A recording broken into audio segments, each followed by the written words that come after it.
Good evening, and welcome to the Pastor Study. In Psalm 23, verse 6, King David writes this: "Surely goodness and mercy shall follow me all the days of my life, and I will dwell in the house of the Lord forever." Obviously, he's talking about his life with God and his relationship with God. But I think it's a phenomenal, maybe a remarkable even, observation about God. He pursues us. David says, "Surely goodness and mercy will follow me. It will chase me." And God has proven that so many times throughout history.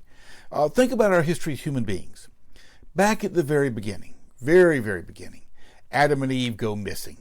Really, they're in hiding. They're ashamed of their sin, they're ashamed of their disobedience and their nudity before God. Now, Satan must really have been chuckling. He'd already separated God from his creation. However, Satan obviously showed his lack of understanding of God's character. He apparently thought that God would get angry, call it done, and that would be that.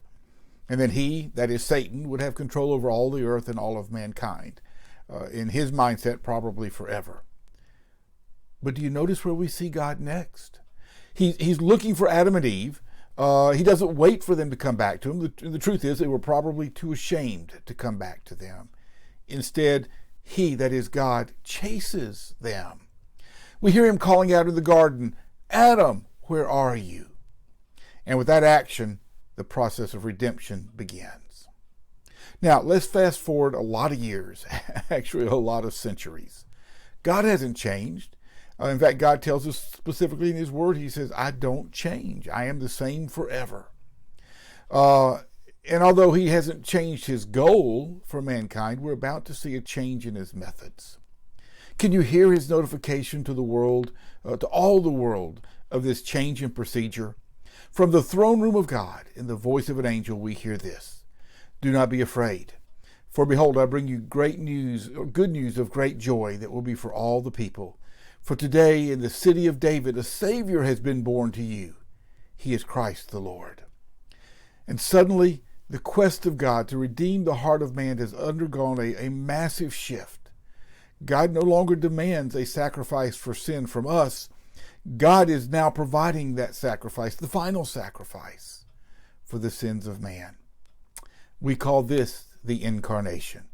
God became man. And because God became man, we can now know God in a very personal relationship, a relationship that has been impossible since the very earliest days of Adam and Eve. Now, may I urge you to consider this. If the only contact that you have with God is that cute baby in a manger in Bethlehem, if you have not experienced the other bookend of Jesus' life, that is the cross and the resurrection, then you are missing his search for you. In his book, The Gift for All People, Max Lucado writes this: "Dare we envision a mobile, active God who chases after us and tracks us, following us with goodness and mercy all of our days?" That chase racked up or ratcheted up its intensity that night in Bethlehem.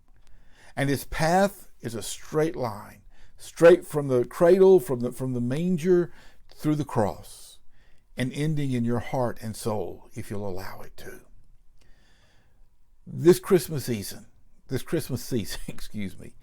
may I suggest that you see more than just a baby surrounded by wise men and shepherds and angels.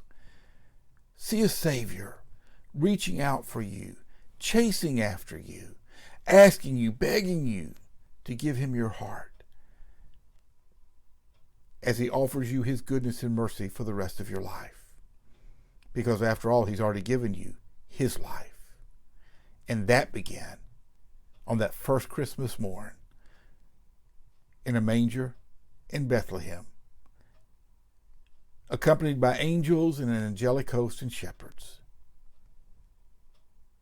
A change in God's plan for mankind. Not a change in his plan, but a change in the way he was going to interact with mankind.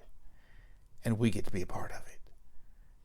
Think about that this Christmas and make sure that your relationship with him is everything that it should be.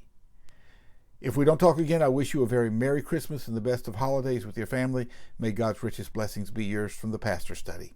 Goodbye.